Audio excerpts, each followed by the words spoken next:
Welcome to Akshayam kitchen. இன்றைக்கி நம்ம பார்க்க போகிறதுங்க மசாலா பன்னீர் எப்படி செய்கிறதுன்னு பார்க்கலாங்க. இது ரொம்ப டேஸ்ட்டாக இருக்குங்க, சாஃப்டாக இருக்குங்க. இதுக்கு நான் 1/2 லிட்டர் பால் எடுத்துக்கிட்டேங்க. ஆரஞ்சு கலர் பால் தாங்க, பேக்கெட் பால் எடுத்துக்கிட்டாங்க. அதை நல்லா பொங்க காய்ச்சிட்டுங்க. அப்புறம் அந்த பொங்குனதெல்லாம் ஒரு ஸ்பூனை வச்சு ஒரு கிளறி விட்டு கொஞ்சம் சிம்மில் வச்சு இன்னும் கொஞ்சம் திக்காகிற வரைக்கும் விட்டுட்டாங்க. விட்டதுக்கப்புறம் பார்த்திங்கன்னாங்க நல்லா தலப்பலன்னு கொதிக்குதாங்க. இப்போ ஒரு கப்பில் சில்லி ஃப்ளேக்ஸ் நம்மளுக்கு தேவையான அளவு சில்லி ஃப்ளேக்ஸுங்க. இப்போ 1/2 லிட்டர் பால்னாங்க நம்ம ஒரு 4 ஸ்பூன் சில்லி ஃப்ளேக்ஸ் எடுத்துக்கலாங்க. சில்லி ஃப்ளேக்ஸ் இல்லைன்னா 4 வரமிளகா பல்ஸ் மோட் எடுத்து போட்டு இது பண்ணிவிட்டு அதில் போட்டுக்கலாங்க. அப்புறம் கொத்தமல்லி ஒரு சின்ன கைப்பிடி அளவு எடுத்து போட்டுக்கலாங்க. நல்லா பொடியாக நறுக்கி இருக்கணுங்க கொத்தமல்லி. அதை போட்டு நல்லா கிளறி விடலாங்க. கிளறி விட்டு சிம்மில் வச்சு ஒரு 2 நிமிஷம் வேகட்டுங்க. கொத்தமல்லியும் இதுவும் நல்லா ஒன்றா சேர்ந்து வெந்து வரட்டுங்க. வேணுன்னா நீங்கள் லைட்டாக உப்பு போட்டுக்கலாங்க. உப்போ இல்லை வேறு எதாவது காரம் அதை போடுறனாக்கோ போட்டுக்கலாம் மசாலாக்குங்க. அப்புறம் நான் எலுமிச்சம்பழம் ஒரு 1/2 மூடி எடுத்துக்கிட்டேங்க. வினிகர் வினிகர் எடுத்துக்கலாங்க, இல்லைன்னா எலுமிச்சம்பழம் எடுத்துக்கலாங்க. எலுமிச்சம்பழம் எடுத்துட்டுங்க அந்த பால் நல்லா வெந்து வருது இல்லைங்களாங்க, அதில் நல்லா ஒரு கிளறி விட்டுங்க. 1/2 மூடி எலுமிச்சம்பழத்தை நல்லா புழிஞ்சு விட்டுடலாங்க. கொட்டையை நீக்கிட்டு கொட்டை இல்லாமல் அது மட்டும் அந்த எசன்ஸை மட்டும் புழிஞ்சு விட்டோமாங்க. ஒரு 2 நிமிஷத்துலேயே பார்த்திங்கன்னாங்க நல்லா திரிஞ்சு வரும். பால் நல்லா திரிஞ்சு வரும். திரியாக பால் வரும்போது பார்த்திங்கன்னா தண்ணி தனியாக அந்த பாலோட அந்த கட்டி தனித்தனியாக வருங்க. அதோடு சேர்த்து நல்லா கிளறி விடணுங்க. நல்லா கிளறி விடும்போது தான் நம்ம மொத்த பாலுமே நல்லா திரிஞ்சு வருங்க. திரிஞ்சு வந்துருச்சுங்களாங்க. இப்போ பார்த்திங்கன்னா நல்லா திரியாக நம்ம பால் நம்ம பால்கோவாக்கு செய்கிறோம் இல்லைங்களா, அந்த மாதிரி திரிஞ்சு வந்திருக்குங்க. இதை எடுத்துங்க கொஞ்சம் சிம்மில் வச்சு இன்னொரு ஒரு 2 நிமிஷம் விட்டோமாங்க. நல்லா ஃபுல்லும் நல்லா திரிஞ்சு வந்துடுங்க. அப்புறம் இதை எடுத்துங்க கொஞ்சம் ஒரு 2 நிமிஷம் ஆற விடலாங்க.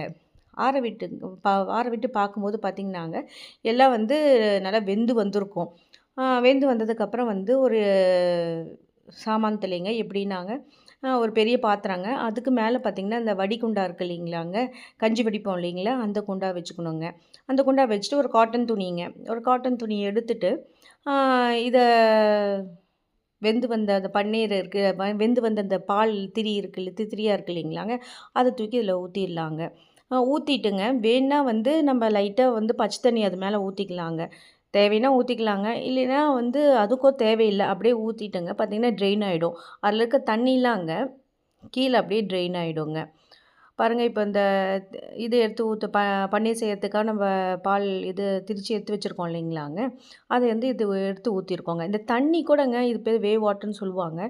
இது இதில் தான் அதோட சத்தெல்லாம் இருக்குது, பாலோட சத்து இருக்குது. வேணால் நம்ம கிரேவி பண்ணதுக்கு கூட அந்த தண்ணி யூஸ் பண்ணிக்கலாங்க. இந்த தண்ணி கீழே வடிஞ்சு வருது இல்லைங்களா, அந்த தண்ணி யூஸ் பண்ணிக்கலாங்க. இல்லைன்னு சப்பாத்தி மாவு பிணையறதுக்கு கூட அந்த தண்ணி யூஸ் பண்ணிக்கலாம் நம்மங்க. இப்போ பார்த்திங்கன்னாங்க இது நல்லா அந்த தண்ணி ஓரளவு வடிஞ்சிருச்சிங்க. ஆனால் இன்னும் கொஞ்சம் அதில் தண்ணி இருக்குது. இதில் பார்த்திங்கன்னா 1/2 லிட்டர் பாலுக்குங்க கிட்டத்தட்ட ஒரு 100 கிராம் டு 150 கிராம் நம்மளுக்கு இந்த பன்னீர் கிடச்சிருக்குங்க. இது இன்னும் கொஞ்சம் தண்ணி இறங்கணுன்னா அந்த இடிக்கல் இருக்கு இல்லைங்களா, அதை வச்சு நல்லா அமுக்கலாங்க. அமுக்கும்போது அதில் இருக்கிற எக்ஸ்ட்ரா தண்ணியும் கீழே இறங்கிடுங்க. வேணுன்னா கொஞ்ச நேரம் அந்த இடிக்கல் அது மேலே வச்சுட்டுங்க ஒரு 1/4 மணி நேரம் 1/2 மணி நேரம் அப்படியே வச்சிடலாங்க. பார்த்திங்கன்னா டோட்டலாக அதில் இருக்க தண்ணியெல்லாம் வடிஞ்சிருங்க. வடிஞ்சதுக்கப்புறம் அதை எடுத்து பார்த்தோமாங்க, இது மாதிரி தான் இருக்குங்க. அதை இப்போ ஓப்பன் பண்ணி பார்க்கலாமாங்க. இன்னும் கொஞ்சம் வச்சு அமுக்கும்போது எக்ஸ்ட்ரா இருக்க தண்ணி இருக்கான்னு செக் பண்ணிக்கிறோங்க. ஏன்னா தண்ணி இருந்துச்சுன்னா மறுபடியும் அது பன்னீர் நல்லா கரெக்டாக ஃபார்ம் ஆகாது. டோட்டலாக ஃபுல்லும் தண்ணி எல்லாம் ட்ரெயின் பண்ணிவிட்டு அதுக்கப்புறம் பார்த்திங்கன்னாங்க எடுத்து பார்க்கும்போது ஓப்பன் பண்ணி பார்க்கலாங்க. இப்போது ஓப்பன் பண்ணி பார்க்கும்போது பார்த்திங்கன்னாங்க சூப்பராக நம்ம பன்னீர் ரெடியாக இருக்குங்க. இது நம்ம வேணால் பன்னீர் மேக்கர் அந்த வெசல் இருக்குல்ல, அதில் வச்சுக்கலாங்க. அது வச்சுக்கும்போது கரெக்டாக ஷேப் கிடைக்கும். இதில் நம்மளுக்கு தேவையான ஷேப் என்ன வேணும், ஒரு சின்ன குண்டால் வச்சுக்கோ அமுக்கணுமோ அந்த குண்டான ஷேப் கிடைக்குங்க. இப்போ பாருங்கள், சூப்பராக நம்ம பன்னீர் ரெடி ஆகிருக்கு, மசாலா பன்னீருங்க. இது பார்த்திங்கன்னாங்க ஒரு பயங்கர சாஃப்டாக இருக்குங்க. வீட்லேயே செய்யும்போது இப்போல்லாம் பன்னீர்லாங்க அவ்வளோ அடல்ட்ரேஷன் இருக்குங்க. அதனால் நம்மளே வீட்டில் செய்கிறது தான் பரவாயில்லைங்க. இது பார்த்திங்கன்னாங்க நம்ம வந்து ஒரு சின்ன நைஃப் எடுத்து கட் பண்ணிக்கலாங்க. ரவுண்டா இருக்கு. இப்ப வேணுங்கிற ஷேப்புக்கு வந்து நம்ம கட் பண்ணிக்கலாங்க. நான் வந்து ஃபர்ஸ்ட்டு ஹரிசாண்டலா கட் பண்ணிக்கிட்டேங்க. ஹரிசாண்டலா கட் பண்ணிக்கிட்டு, ஆனா வந்து இதில சின்ன இது என்னன்னாங்க, நான் வந்து இன்னும் கொஞ்சம் பொடியா வந்து கொத்தமல்லி அரிஞ்சிருக்கணுங்க. ஏன்னா கட் பண்ணும்போது பார்த்தீங்கன்னா, கொத்தமல்லியோட தண்டு இருக்கு இல்லைங்களா? அதுலயும் இதுலயும் ஜாயின் ஆகுது. ஸோ அது மட்டுங்க இன்னும் கொஞ்சம் பொடியா கொத்தமல்லிய நம்ம அரியும்போது, நம்மளுக்கு அந்த இது வராதுங்க. ஆனா அவ்ளோ நீட்டா அழகா வந்துச்சுங்க பன்னீரு. அதுக்கப்புறம் வந்து இது ஆக்சுவலி என்னன்னா ஆறுனதுக்கு ஆறிடும். நம்ம ஆல்மோஸ்ட் தண்ணி வடிக்கும்போதே ஆறிடுங்க. அதுக்கப்புறம் பார்த்தீங்கன்னா, இது கட் பண்ணிட்டு உடனே வந்து ஹரிசாண்டல் போட வேண்டாங்க. ஒரு 2 நிமிஷம் வெயிட் பண்ணிட்டு போடும்போது, நம்மளுக்கு இன்னும் நல்லா க்யூப்ஸ் கரெக்ட்டா வருங்க. இப்ப பார்த்தீங்கன்னா, கிராஸா ஹரிசாண்டலா கட் பண்ணதுக்கப்புறம் க்யூபா வந்து அழகா பண்ணிருங்க. இது மசாலா பன்னீர் சூப்பரா இருக்குங்க. பயங்கர சாஃப்ட்டா இருக்குங்க. அது வந்து பார்த்தீங்கன்னாங்க, அது யூசுவலா அந்த பன்னீர்ல எந்த டேஸ்ட்டும் இருக்காது. நார்மல் பன்னீர்லேங்க. இதில பார்த்தீங்கன்னாங்க, நம்மளுக்கு வந்து அந்த மசாலா இது இருக்கும்போது, அது நம்ப கிரேவில யூஸ் பண்ணும்போது இன்னும் கொஞ்சம் கிரேவி டேஸ்ட்டா இருக்குங்க.